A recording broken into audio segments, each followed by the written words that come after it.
ဟုတ်ကဲ့အားလုံးပဲမင်္ဂလာပါ Creative Coder Online Course ကနေကြိုဆိုလိုက်ပါတယ်ဆိုတော့ကျွန်တော်ဒီနေ့သင်သွားပေးမယ် trick ကတော့ဘာမှတော့ခက်ခဲမဟုတ်ဘူးဘာ code တွေမှာကျွန်တော်သင်သွားပေးမှာမဟုတ်ဘူးကျွန်တော်ဒီနေ့သင်သွားပေးမယ့်အကြောင်းကတော့ကျွန်တော်ရဲ့နေ့စဉ်လုပ်နေရတဲ့သုံးနေရတဲ့ဒီ code editor လေးကိုပို့ပြီးတော့မြန်ဆန်မှုရှိအောင်ကျွန်တော်လုပ်ရတဲ့အလုပ်တွေပို့မြန်ဆန်မှုရှိအောင်ကျွန်တော်မိတ်ဆွေတို့ကျွန်တော်ပြောပြပေးမှာဖြစ်ပါတယ်ဟုတ်ပြီနော် extension အချို့ကြောင့်ကျွန်တော်ပြောပြပေးမယ်ဆိုတော့ကျွန်တော်စပြီးပြောပြပေးမယ် extension တွေကဘာလဲဆိုတော့မိတ်ဆွေတို့အနေနဲ့ကျွန်တော်တို့ဒီ file တွေပါ create လုပ်တယ်ပေါ့ file တစ်ခုကျွန်တော်တိစောက်မှာဆိုရင်ဒီမှာသွားပြီးတစ်ခါရွေးပြီးကျွန်တော်တို့ဒီမှာ install.html တစ်ခါနာမည်ပေးပြီးအဲ့ဒါတစ်ခါခေါက်ဟုတ်ပြီနော်အလုပ်တွေအများများပါတယ်ကျွန်တော် mouse ကိုတစ်ခါသွားကန်ရတယ်ဒါပို့ပြီးတော့ကြာပါတယ်ဒါပေမဲ့ဒီကောင်ကပုံမှန် project အသေးတွေပါရေးနေတယ်ဘာမှခက်ဟိုအချိန်တွေပါတယ်အဲ့တော့ view မဆိုင်ဘူးဒါလေးကပြဿနာမရှိဘူးဒါပေမဲ့ဒီထက်ပိုပြီးမြန်ကျင်တယ်ဆိုရင်နီးသနည်းရှိပါတယ်ဒါကဘာလဲဆိုတော့ကျွန်တော်တို့ mouse ကိုသွားပြီးလက်ရွှေ့စရာမလိုတော့ဘဲနဲ့ keyboard ကနေပဲတိစောက်မှနီးလမ်းပါโอเคเนาะအဲ့လိုမျိုး keyboard ကနေပဲတိစောက်ဖို့တော့ဆိုမိတ်ဆွေတို့ဘာတွင်းမို့လို့ပါလိုလာပြီလဲဆိုတော့ extension တစ်ခုတွင်းမို့လို့ပါပြီအဲ့ဒီ extension ဘယ်ကတော့တွင်းရမလဲဆိုတော့ဒီမှာလာခဲ့ပါဒါလေးကိုနှိပ်လိုက်ပါဒါလေးကိုနှိပ်ပြီးသွားရင်ဒီမှာကျွန်တော် extension ကိုနာမည်ရှာမယ်နာမည်ကဘာလဲဆိုတော့ advanced new file ဆိုတာဟာလေးပါโอเคအဲ့မှာနှစ်ခုရှိလိမ့်မယ်ဒါလေးရရှိလိမ့်မယ်ကျွန်တော်တို့ဒါကိုတွင်းရမလို့ကျွန်တော်တွင်းရမှာဒီဟာပါဟုတ်ပြီနော်ဒါလေးကိုရွေးလိုက်ပါရွေးပြီးဒါလေးကို install လုပ်လိုက်ပါဒါကကျွန်တော် install လုပ်ပြီးတော့ကြောင့်သူကဒီလိုပြနေတာဖြစ်ပါတယ်မိတ်ဆွေတို့ဆိုရင်သူက install ဆိုပြီးရေးပြတာလိမ့်မယ်โอเคပြီးဒါလေးကိုပိတ်လိုက်ပြီးကျွန်တော်တို့ရဲ့ project folder တွေပြန်လာမယ်ဒါလေးကိုโอเคအခုအချိန်မှာတော့ကျွန်တော်တို့ဒီ file တစ်ခုတိစောက်ခြင်းဆိုလို့ရှိရင်ကျွန်တော်အခုနောက်လိုမျိုးသွားပြီးဒါတွေနှိပ်ပြီးလိုတိစောက်ကြရမလို့တော့ဘူး mouse ကိုကန်ကြရမလို့တော့ကျွန်တော် keyboard ကနေပဲတိစောက်လို့ရပါတယ်โอเคတိစောက်ကြည့်အောင် control shift p ဆိုပြီး command လေးကိုနှိပ်လိုက်ပြီးမိတ်ဆွေတို့ဘာရှာပေးရမလဲဆိုတော့ adv လို့ရှာလိုက်ဒါဆိုသူကဘာပြမလဲဆိုတော့ advanced new file ဆိုတာပြတယ်ဒါဘာလို့ပေးမလဲဆိုတော့မိတ်ဆွေတို့ဒါ control shift p နှိပ်ပြီး advanced new file လို့ရှာလိုက်တာ ਨੇ မိတ်ဆွေတို့သူက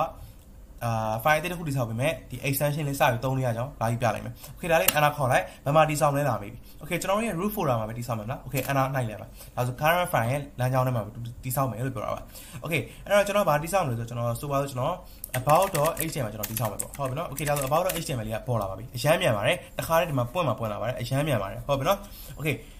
အဲ့တော့ဒါကတော့ဒါ file တစ်ခုတိစောက်ရဒီပေါ့နောက်တစ်ခုကတော့ဘာလဲဆိုတော့ကျွန်တော်သိတဲ့အတိုင်းပဲ file ကိုကျွန်တော် delete လုပ်ချင်တာတို့ဒါမှမဟုတ်နာမည်ပြင်နေတာ rename လုပ်ချင်တာတို့ဒါမှမဟုတ်ကျွန်တော် duplicate လုပ်တာဒီ file ကို copy လုပ်ပြီးတော့နာမည်အသစ်ပြောင်းတာတို့အဲ့လိုမျိုးဟာတွေလုပ်ရတာပုံမှန်တိုင်းဆိုကျွန်တော်တို့ right click နဲ့ပြီးရင် rename လုပ်ဒါမှမဟုတ် right click နဲ့ဒါမှမဟုတ် duplicate လုပ်ဟုတ်ပြီနော်အရန်ကြာပါတယ်အဲ့အတွက်လည်းကျွန်တော်တို့နောက်ထပ် extension အသစ်တစ်ခုရှိပါတယ်အဲ့တော့ဘာမှသွင်းရမလဲဆိုတော့ဒီထဲပဲပြန်လာပါ extension နဲ့ဝင်ပြီးဘာရှာရမလဲဆိုတော့ကျွန်တော်တို့ file util ဆိုပြီးရှာလိုက်ပါဒီကောင်လေးကဘာလို့ပြီးမလဲဆိုတော့ကျွန်တော်တို့ဒ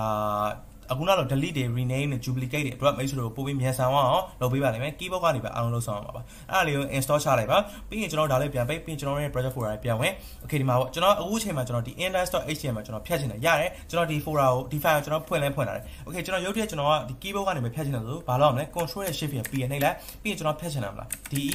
delete ဆိုပြီးရေးလိုက် okay အကုန်လုံးရေးစရာမလို del လောက်ရေးလို့ကျွန်တော်သူကပြနေပြီ okay နော်ပြီးရင် enter ခေါက်လိုက်ပြီးရင်ဖြတ်လို့ရအောင်ပြတ်သွားပါပြီတွေ့ရနော် index.html ပြတ်သွားပြီ okay ကျွန်တော် file တစ်ခုတိစောက်ချင်တယ်လွယ်ပါတယ် control shift v adv လို့ရေးလိုက် okay ပြီးတော့ဒီမှာ file တစ်ခုတိစောက်မယ်လားပြရတယ်ဗမာတိစောက်မလဲလာမေးတာ okay ကျွန်တော်ဒီ project folder root folder အောက်မှာပဲတိစောက်မယ် enter ခေါက်လိုက်ပါပြီးဘာ file တိစောက်မှာလဲပေါ့သူနာမည်လာတောင်း okay about.html ပြန်တိစောက်မယ်ပြောင်းလာပါပြီ okay နော်နောက်ထပ် file တစ်ခုတိစောက်ချင်တယ်ရတယ် control shift v advanced new file ပြီးဒီ folder မှာတိစောက်မယ်ပြီးရင်ကျွန်တော်ဗာတိစောက်မယ်ဆို index.html တိစောက်မယ် okay နော် okay ကျွန်တော်ဒီကျွန်တော်ကဒီနောက်ထပ်ဟိုပါပေါ့ဒီ index.html မှာကျွန်တော်မလို့တော့ရတယ် control shift ပြီးရင်ကျွန်တော် delete အဲ့လိုမျိုးဖြတ်လိုက်လို့ရတယ်ဒါမိတ်ဆွေသိပါ okay အဲ့လိုမှဟိုဘက်မိတ်ဆွေကဒီ index.html နာမည်ပြောင်းနေတယ်ဗျာ okay ရတယ် rename လေးကိုနှိပ်ပြီး enter ခေါ်လိုက်ပြီးဘာနာမည်ပြောင်းလို့သူကလာမေးပြီကျွန်တော်နာမည်တစ်ခုပြောင်းမယ်ကျွန်တော် blog လို့ပြောင်းလိုက် blog.html okay ကျွန်တော်နာမည်ထပ်ပြောင်းရင်လည်း control shift shift b rename ပြီးကျွန်တော်ဘာနာမည်ပြောင်းလို့လာမေးမယ် index ပြန်ပြောင်းအရမ်းမြန်သွားရင်နော်ကျွန်တော်ဘာ right click တွေဘာ mouse တွေမှာသုံးကြမလို့ကျွန်တော်ရဲ့ဒီ keyboard ကနေပဲအားလုံးထိန်းချုပ်တယ် okay ကျွန်တော် duplicate လုပ်ချင်တယ်ဆိုတော့ကျွန်တော်ရဲ့ဒီ index.html မှာစာသားရှိရပါ code တွေရှိရဆိုပါလို့ okay ကျွန်တော်ဒါလေးရှိရဆိုပါလို့ကျွန်တော်အဲ့ index.html လိုမျိုးပဲကျွန်တော်နောက်ထပ်တစ်ခုကျွန်တော်ပွားပလိုက်ချင်တယ်နောက်ထပ်နာမည်တစ်ခုပြောင်းပြီးကျွန်တော်ပွားပလိုက်ချင်တယ်ပုံမှန်တိုင်းဆိုကျွန်တော်ဒါလေးကို right click နဲ့ပြီးရင်ဒီမှာလာပြီးတော့ duplicate နဲ့ပြီးတော့မှဒီမှာတစ်ခါနာမည်ပြောင်းပြီးတော့မှကျွန်တော် enter တစ်ခါခေါက်ဟုတ်ပြီနော်ကျွန်တော် mouse ကိုတော့သုံးနေရပြန်တယ်အဲ့တော့ဒါလေးကိုလည်းလွယ်ကူတဲ့နေရှိရကျွန်တော်ဒီ index.html ကိုကျွန်တော် duplicate လုပ်ချင်တယ်မလားရတယ်အဲ့ file နဲ့ဝင်ပြီး control shift ပြီးနဲ့ကျွန်တော် duplicate ဆိုပြီးချလိုက်ဒီမှာ duplicate လာပြပြီး enter ခေါက်လိုက်ကျွန်တော်သူ့နာမည်ပြောင်းမဲ့ဟာလာမေးပြီကျွန်တော်ဘာနာမည်ပြောင်းမလဲပေါ့ okay my blog.html လို့ကျွန်တော်ပြောင်းမယ် okay ဒါပြောင်းလိုက်ဒါနောက်တစ်ခုထပ်ပေါ်လာပြီဒီထဲမှာတစ်ခါတည်းအပေါ်ကစာတွေပါလာတယ်ကျွန်တော်တို့ index.html မှာရှိသမျှ code တွေအကုန်လုံးကဒီထဲကို duplicate ဖြစ်ပြီးတော့ဝင်လာပါတယ် file လေးတစ်ခုလည်းတည်ဆောက်ရပါတယ်ဟုတ်ပြီနော်အရမ်းမြန်ပါတယ်မိတ်ဆွေဒါပုံမှန်လုပ်နေကြ workflow ကိုပို့ပြီးမြန်ဆန်အောင်ဒီ extension နှစ်ခုကကူညီပေးပါလိမ့်မယ် okay ဒီနှစ်ခုကတော့ဒီလောက်ဆိုရင်မိတ်ဆွေရပြီလို့ထင်တယ်နောက်တစ်ခုကျွန်တော်တင်ပေးမယ့် extension တစ်ခုရှိသေးတယ်မိတ်ဆွေတော့အသုံးဝင်မယ့် extension တစ်ခုရှိသေးတယ်အဲ့ဒါဘာလဲဆိုတော့ကျွန်တော်တို့snippet creator လို့ခေါ်တယ်snippet creator စာလုံးပေါင်းမှလာမသိဘူး okay ဒါလေးပါဒီမှာတော့ဒါလေးပါ snippet creator ဒါလေးပါဒါလေးကအရန်အောင်မိုက်ပါတယ်ကျွန်တော်တို့ကိုယ်ပိုင် snippet တွေကိုတစ်ခါတိဆောက်လို့ရပါတယ် snippet ဆိုတာမတည်တဲ့လူတွေပြောရမှာဆိုလို့ရှိရင်ကျွန်တော်တို့ပုံမှန်ဆိုပါလို့ကျွန်တော်တို့ကအခုကျွန်တော်ပြမယ်တခုကျွန်တော်ဒီမှာ PHP file တစ်ခုရေးလိုက်မယ် okay ကျွန်တော်text.php file တစ်ခုရေးလိုက်မယ် okay ဒီ PHP file တစ်ခုမှာကျွန်တော် function တစ်ခုတိဆောက်ချင်တယ်ဆိုဘယ်လိုရလဲ function okay ပြီးကျွန်တော် okay sorry အရင်ဆုံးကျွန်တော်ဒီမှာစရေးရတာဒါ PHP အဖွင့်ရေးရပါဒါလေးကတော့ဒါ PHP ရေးရမှာဒီတိုင်းစရေးရဒါသိပြီလား okay ကျွန်တော် function တစ်ခုရေးတော့မှာပေါ့ okay function ဒီလိုနာမည်တစ်ခါ function ကိုကျွန်တော်အရင်ကြည့်တာပြီးအဲ့နောက်မှာကျွန်တော် function နာမည်တစ်ခါပေးရမယ်ဟုတ်ပြီနော်အဲ့ function နာမည်ဘာပေးမလဲဆိုတော့ကျွန်တော် name လို့ပေးမယ်ဆိုပါတော့ okay ပြီးကျွန်တော်ဒီမှာ green လေးတစ်ခါခတ်ပြီးဒီလိုမျိုးတစ်ခါကျွန်တော်တို့ဒီ function ကိုအနောက် green လေးဘာခေါ်တွန်းခွင်းလေးတစ်ခါတက်ဟုတ်ပြီနော်အဲဒီလိုမျိုးကျွန်တော်အကြာရေးရတယ်အဲ့ဒါလေးကိုကျွန်တော်ကိုယ်ပိုင် snippet တစ်ခုတိဆောက်လိုက်ရတယ်ကျွန်တော်ဒီမှာ fun ပဲရေးမယ်ဗျာအဲ့ fun ရေးရတယ်တစ်ခါဒီလိုမျိုးသူကရေးသွားပေးပြန်ပုံစံပေါ့ဒါကတော့ကျွန်တော်တွင်းထားတဲ့ extension တစ်ခုကပါလာတဲ့ဟာကျွန်တော်တို့ကအဲ့သူများရေးပေးတဲ့ snippet တွေကျွန်တော်သုံးနေတာမဟုတ်ဘူးကျွန်တော်ကိုယ်ပိုင်ကျွန်တော်ရေးရတဲ့ဟာကိုပဲကျွန်တော် snippet လုပ်မှာကျွန်တော်ကိုယ်တိုင် create လုပ်မှာအဲ့ snippet ဟုတ်ပြီနော်ဒီလိုမျိုးကျွန်တော်အခုနတွေးလိုက်တာမသိဘူးကျွန်တော်ပြန်ပြရမယ် okay ကျွန်တော်ဒီမှာ fun လို့ရေးလိုက်တယ်ပြီးရတယ်ကျွန်တော် tab ခောက်လိုက်တယ်တခါတည်းအဲ့ဒါရေးသွားသလားအဲ့လိုမျိုးပုံစံဖြစ်သွားအောင်ကျွန်တော်တို့ကိုယ်တိုင်တိဆောက်မှာဟုတ်ပြီနော် okay အဲ့ကိုယ်တိုင်တိဆောက်မဲ့ဟာလေးကိုကျွန်တော်ဘယ်လိုလုပ်ရလဲကျွန်တော်သင်ပေးမယ်အဲ့လိုလုပ်ဖို့အတွက်ဘာသွင်းရမလဲဆိုတော့မိတ်ဆွေအရင်ဆုံး extension နဲ့တွားပြီးတော့ snippet creator သွင်းရမယ်ဒါလေးရှိရမယ်ဒါလေးရှိပါတယ်ဆိုမိတ်ဆွေရပါပြီဒါမိတ်ဆွေစသုံးလို့ရတယ် okay ကျွန်တော် project folder ပြန်ပါမယ်ကျွန်တော်ဒီထဲမှာတစ်ခုတိဆောက်ကြည့်အောင်ဆိုတော့ကျွန်တော်ဘာတိဆောက်အောင်မလဲဆိုတော့ကျွန်တော်အရင် function တစ်ခုတိဆောက်နေစဉ်းစားကြည့်မယ် okay function ပေါ့ function ပြီးကျွန်တော်အနောက်မှာmy name ဆိုတဲ့ဟာလေးပေါ့ပြီးကျွန်တော်ဒါ function တစ်ခုပေါ့ဒါလေးကိုမိတ်ဆွေဒီလိုမျိုးအကြိုင်မေးချင်ကျွန်တော်ဒါကိုယ်တိုင်သတ်မှတ်ထားတဲ့ command တစ်ခုပေါ့ဥပမာမိတ်ဆွေ AB လို့ရိုက်လိုက်တာနဲ့ပြီး tab ခောက်လိုက်တာနဲ့ဒါလေးပေါ်လာစေချင်တယ်ရတယ်ကိုယ်ပိုင်ကျွန်တော်တို့ဒါလေးပေါ်လာစေချင်တယ်ဒါကျွန်တော် snippet တစ်ခုကိုယ်တိုင် create လုပ်လို့ရတယ်အခုန extension နဲ့လုပ်လို့ရတယ် okay ကျွန်တော်တို့ဘာကိုပေါ်လာစေချင်တာဒါလေးကိုပေါ်လာစေချင်တာဒါလေးကို select မှတ်လိုက်ပါဒါလေးကို select မှတ်ပြီးသွားရင်ပြီးရင်ကျွန်တော်တို့ control shift ဖြင့် PL ပဲနှိပ်လိုက်ပါဟုတ်ပြီနော်အဲ့ဒါလေးကို select မှတ်ပြီး control shift ပြီးနှိပ်ပြီးသွားရင်ကျွန်တော်တို့ဘာလုပ်ရမလဲဆိုတော့ SNIPPE snippet ဆိုပြီးနှိပ်ပြီးတော့ဒီမှာစမေးပြီး create snippet ဆိုတာဟာလေးအဲ့ဒါလေးနှိပ်ပြီးလိုက်ကျွန်တော် start snippet create လုပ်လို့ရတယ်okay အဲ့ဒါလေးကိုစာမနှိပ်ခင်မှာမိတ်ဆွေအနေနဲ့မိတ်ဆွေ snippet တိဆောက်လိုက်တဲ့ဟာကို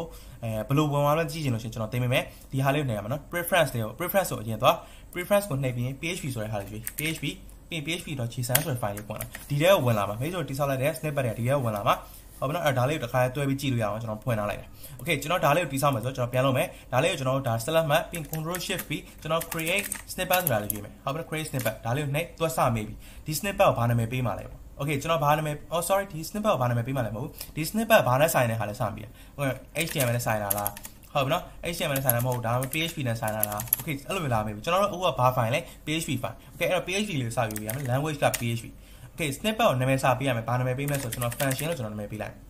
ဟုတ်ပြီနော်ဒီ snippet ကိုခေါ်လို့ရှိရင်ဘယ်လိုမျိုးမိတ်ဆွေကခေါ်ချင်တယ် AB လို့ခေါ်မယ်ဟုတ်ပြီနော် AB ဆိုပြီးနှိပ်လိုက်တာနဲ့အဲ့ဒါလေးပေါ်လာစေချင်တယ်ဒါကြိုက်လို့တတ်မှတ်လို့ရတယ်နော်ကျွန်တော်ကတော့အုပ်လို့ရတယ်မိတ်ဆွေမြင်တောင်းကျွန်တော်ရေးပြမယ် okay ကျွန်တော် AB ရေးလိုက်မယ်okay ပြီးလို့ရှိရင်ကျွန်တော်ဒီ snippet description ပေါ့ဒါလေးထည့်လိုက်ရတယ်မထည့်လိုက်ရတယ်မထည့်ရမရတော့မသိဘူးဒါပေမဲ့ description ကကြိုက်တာထည့်လိုက်ရတယ် my function လို့ပဲရေးလိုက်ကြိုက်တာရေးလို့ရတယ်ကျွန်တော်ဒါကိုပြန်ကြည့်လို့ရှိရင်မှတ်မိအောင်သွားလုပ်ပေးရတယ် okay နော် my function ရေးပြီးအနာခေါ်လိုက်ဒါကိုကျွန်တော် snippet တစ်ခုတိဆောက်သွားပြီ okay ဒီ snippet တစ်ခုတိဆောက်သွားပြီမယ်လေကျွန်တော်တို့ကဒီ snippet ကိုတန်းပြီးသုံးလို့ရအောင်မဟုတ်သေးဘူးမိတ်ဆွေ setting တစ်ခုချိန်ဖို့လိုသေးတယ်အဲ့ဒါကို setting တစ်ခုချိန်ဖို့တော့ကျွန်တော်ဘာလုပ်ရမလဲဆိုတော့ကျွန်တော်ဒီမှာ setting စဖွင့်ဒါလေးကိုလာနှိပ်ပြီးကျွန်တော် setting နဲ့သွားပြီးကျွန်တော်ဒီမှာဘာလုပ်ရမလဲဆိုတော့ tab tab auto completion တော့ရှိတယ်auto completion tab auto complete okay ကျွန်တော်နာမည်လေးမေ့နေခဏနော်ကျွန်တော်သိပြီ tab auto မပါဘူး tab COMPLE completion tab completion ပါဟုတ်ပြီနော်ဒါလေးကိုလာပြီး on လုပ်ပေးရမယ်မိတ်ဆွေတို့အနေနဲ့ဘာဖြစ်နေမလဲဆိုတော့သူက off ဖြစ်နေလိမ့်မယ်ဟုတ်ပြီနော်အဲ့ဒါလေးကျွန်တော်လာပြီး on လုပ်ပေးရမယ်ဒါမှသာကျွန်တော်တို့ရဲ့အခုတိဆောက်လိုက်တဲ့ဟာလေးကကျွန်တော်အလွယ်တကူယူသုံးလို့ရအောင်ဖြစ်ပါနော်မဟုတ်လို့ရှိရင်ဒါလေး off လုပ်ထားတာရမှာမဟုတ်ဘူးမိတ်ဆွေ on လုပ်ပေးရမယ် on လုပ်ပြီး save လုပ်လိုက် save လုပ်ပြီးကျွန်တော်သွားပြီးပြန်စမ်းကြည့်လို့ရပြီအခုကကျွန်တော်တိဆောက်လိုက်တဲ့ function တစ်ခုတိဆောက်ကြလို့ရင်ကျွန်တော် AB လို့ရေးအောင်ပါပဲပြီး tab ခောက်လိုက်ပေါ်လာပါပြီအရမ်းမြန်ပါတယ်တွေ့ရနော် ABA tab ခောက်ဒါလေးဆိုကျွန်တော်တို့မှာဝင်လာပြီပေါ့ ABA tab ခောက်အရမ်းမိုက်ပါတယ် okay ကျွန်တော်တို့ဒီမှာတိဆောက်လိုက်တဲ့ snippet ကဘယ်လိုဝင်သွားလဲဆိုတော့ဒီ php.json ဆိုတဲ့ file နဲ့ဝင်သွားတာအခုကကျွန်တော်တို့ဖွင့်လာတဲ့ file လေးပေါ့အဲ့ file နဲ့သွားပြီးတော့ဟိုးအောင်ဆုံးကြည့်လိုက်ပါမိတ်ဆွေတိဆောက်ထားတဲ့ဟာလေးတွေမှာဒါလေးပါ okay ဒီမှာကျွန်တော်ဒီကိုပိုင်ကိုပါကိုတွားပြီးဒီလိုရေးရမယ့်ဟာလေးကိုကျွန်တော်တို့အခုန extension လေးအကူအညီနဲ့တွားရေးပေးသွားဖြစ်ပါတယ် okay အဲ့တော့အခုကျွန်တော်ဘာလုပ်ချင်လဲဆိုတော့ကျွန်တော်ဒီ my name လို့ကျွန်တော်မပါစေချင်ဘူးပေါ့ရတယ်ဘာမှမဖြစ်ဘူးဒါလေးကိုဖယ်တာပြီးဒီနေရာမှာ$1ဆိုရေးထားလိုက်ဒါဆို तू ကတခါကာဆာလေးဒီနေရာမှာလာကြာနေလိမ့်မယ်ပို့ပြီးဒါပို့ပြီးတော့မိုက်သွားလိမ့်မယ်ချက်ကြည့်ပါ save လုပ်လိုက်ပြီးကျွန်တော်ဒါလေးကိုပြန်ဖြတ်ကြည့်ကျွန်တော်ဒီမှာ AB လို့ပြန်ရေး tab ခေါက်လိုက်တခါကာဆာလေးအိမ်နာမှာကြာဟ ဟုတ်ပြီနော် okay နောက်တစ်ချက် tab ခောက်လို့ရှင်သူကအောက်ဆင်းသွားသလား okay မိတ်ဆွေကနောက်တစ်ချက် tab ခောက်လို့ရှင်ဒီနေရာလေးလာစေချင်တယ်ဒီနေရာလေးလာစေချင်တယ်ရတယ်ပြဿနာမရှိဘူးဘာလို့ကောက်မလဲဆိုတော့ကျွန်တော်နောက်တစ်ချက် tab ခောက်ရင်ဒီ line ကိုသွားမယ်ရေးလိုက်ပါဒေါ်လာ2လို့ရေးလိုက်ပါဒါဆိုနောက်တစ်ချက် tab ခောက်သူကဒီနေရာလေးကိုလာလိမ့်မယ် okay သွားကြည့်အောင်ပြန်ပြီးနောက်တစ်ခါပြန်ဆက်ကြည့်မယ် AB tab ခောက်ဒီနေရာကိုရတယ်နောက်တစ်ချက် tab ခောက်မယ်ဘယ်ကိုသွားမလဲဒီကိုရောက်သွားပြီဟုတ်ပြီနော်အရင်မိုက်ပါတယ်နောက်တစ်ချက် tab ခောက်လို့ရှင်ဘယ်သွားစေချင်လဲမိတ်ဆွေဆက်ပြီးတတ်မှတ်လို့ရတယ်မိတ်ဆွေလိုရင်လိုတော့တတ်မှတ်လို့ရတယ်ဟုတ်ပြီနော် snippet ကကိုယ်တိုင်ဖန်တီးနေတာဖြစ်ပါတယ်အရင်မိုက်ပါတယ်okay အဲ့တော့ဒါကျွန်တော်အခုချိန်ဆိုလွယ်ပါပြီ function တခုလို့ဆိုရင် ABA tab ခောက်ကျွန်တော် function နာမည်ပေး my name လိုလေးပေါ့ပြီးနောက်တစ်ချက် tab ခောက်ကျွန်တော်ရေးချင်တဲ့ code တွေကိုဒီမှာရေးလို့ရတယ် okay နော်အရင်မြန်ပါတယ်ဒါမိတ်ဆွေလုံးနေရတဲ့ workflow အများကြီးမြန်ဆန်အောင်လုပ်ပေးပါမယ် okay အဲ့တော့ကျွန်တော်ဆိုလို့ရှိရင်ကျွန်တော်ရေးထားတဲ့ဟို snippet လေးရှိတယ်ကျွန်တော်ပြရမယ်ချက်ကြည့်ပါဆိုတော့ကျွန်တော် class လေးတစ်ခုရှိတယ်ပေါ့my class အဲ့ class ထဲမှာကျွန်တော်ဒီမိတ်ဆွေဒီ OOP လောက်တဲ့လူတွေဆိုသိနိုင်မယ်ကျွန်တော် method တစ်ခုတိစောက်ခြင်းဘယ်လိုလုပ်ရလဲဆိုတော့ public ပြီးနောက်မှာကျွန်တော် function ဟုတ်နော်ပြီးရင်နောက်မှာကျွန်တော်ဗာပေးရတာဆို method နာမည်ပေးပေါ့try တို့ပါတော့ okay try ပြီးတော့ကျွန်တော်တစ်ခါလိုတာပြီးရေးရတယ်အဲ့လိုမျိုးရေးနေရတဲ့ဟာအရန်ကြပါတယ်ဒီ method တစ်ခုကျွန်တော်ရေးဖို့တော့ကျွန်တော်ကိုယ်တိုင်တိစောက်ထားတဲ့ snippet လေးရှိတယ်ဒါလည်းမိတ်ဆွေတို့အုံတော့ကျွန်တော်သင်ပေးတဲ့ need တိုင်းတိစောက်ပါလို့ရတယ် okay ဆိုပါကျွန်တော်ဘယ်လိုရေးရလဲဆိုတော့ကျွန်တော် MVT လို့သတ်မှတ်ထားတယ်ဒါ method လို့ကျွန်တော်ရေးထားတာဒါမိတ်ဆွေတို့ရမှာမဟုတ်ဘူးမိတ်ဆွေတို့မတိစောက်ရသေးဘူး okay ကျွန်တော်ရေးရတဲ့ဟာကြီးလည်းပဲကျွန်တော်ပြီး tab ခေါက်လိုက်တစ်ခါဒါလေးကပွင့်လာပြီကျွန်တော်ဒီမှာ method နာမည်ပေးအောင်မယ်တစ်ခါကျွန်တော်အုံနဲ့လုပ်စီခြင်းနဲ့ function နဲ့ tab ပေါ်လာပြီအရန်မြန်သွားလိမ့်မယ်ဟုတ်ပြီနော်ကျွန်တော် method တစ်ခုတိစောက်ခြင်း MVT my method ပြီးကျွန်တော်နောက်တစ်ခု tab ခေါက်နောက်တစ်ခု tab ခေါက်တွေ့ရနော်အရန်မြန်သွားပါပြီအခုကကျွန်တော်ပေးခဲ့တဲ့သဘောတရားအတိုင်း okay နောက်တစ်ခုတိစောက်ခြင်းနဲ့ method ပြီးကျွန်တော် my second okay နောက်တစ်ချက် tab ခေါက်နောက်တစ်ချက် tab ခေါက်ဟုတ်ပြီနော်အရန်မြန်ပါတယ်ကျွန်တော်ရေးရတဲ့ပုံစံတွေကဒါလေးတွေကိုရေးရတဲ့ဟာမြန်ဆန်သွားအောင်ဒါ VS Code မှာကိုယ်တိုင် snippet တိစောက်တဲ့ပုံစံကိုကျွန်တော်သင်ပေးရဖြစ်ပါတယ်ဟုတ်ပြီနော် okay အဲ့တော့အားလုံးပဲကျေးဇူးတင်ပါတယ်ဒီနေ့ trick လေးကတော့ဒါပါပဲမိတ်ဆွေတို့ဒီလုံနေကြအလုပ်တွေအားလုံးကိုပို့ပြီးမြန်ဆန်အောင်ကျွန်တော်ရည်ရွယ်ထားတဲ့အတွက်ကြောင့်ကျွန်တော်ဒါလေးကိုသင်ပေးရဖြစ်ပါတယ် okay snippet တွေကိုကျွန်တော်ဒီမှာနာမည်ပေးချင် prefix ကိုကျွန်တော်ကြိုက်တဲ့ဟာတခုပေးလို့ရနော်ဒါကို shortcut အနေနဲ့ခေါ်ဖို့အတွက်ပေးရတဲ့ဟာလေးပေါ့ကျွန်တော် ABE ပေးရတယ်မိတ်ဆွေအဲ့ဒီမှာမဟုတ်ဘဲနဲ့ဒီFN လို့ပေးလိုက်ပေါ့ function ဆိုတော့ FN လို့ပေးလိုက်ဒါဆိုပို့ပြီးတော့နည်းနည်းရုပ်တိရှိသွားတယ် okay FN လို့ကျွန်တော်ပေးလိုက်ဆိုတော့ဒီမှာကျွန်တော်ဗာပြောင်းလိုက်လဲဆိုတော့ကျွန်တော် function တစ်ခုတိစောက်ချင်တာရတယ်ဒါလေးခဏဖြတ်လိုက်ကျွန်တော် function တစ်ခုတိစောက်ချင် FN လို့ရေးပြီး tab ခေါက်လိုက် function တစ်ခုပေါ်လာတယ်အရန်မိုက်ပါတယ်ဒါကျွန်တော်တို့အခုဒါကိုပိုင် snippet တွေကျွန်တော်ရေးသွားပြီးတော့ကျွန်တော်သုံးတဲ့ပုံမှာကျွန်တော်သင်ပေးသွားတာဖြစ်ပါတယ် okay အဲ့တော့အားလုံးပဲကျေးဇူးတင်ပါတယ်နောက်ထပ်သင်ခန်းစာတစ်ခုကြားလို့ရှိရင်ကျွန်တော်တို့နောက်ထပ်ကျွန်တော်အသုံးဝင်မဲ့ကျွန်တော်ဒီ trick တွေကိုကျွန်တော်ဆက်ပြီးသင်သွားပေးပါမယ်အဲ့တော့အားလုံးပဲ page လေးကို like လုပ်ထားဖို့လည်းကျွန်တော်တောင်းဆိုချင်ပါတယ် okay အဲ့တော့အားလုံးပဲကျေးဇူးတင်ပါတယ်ခင်ဗျ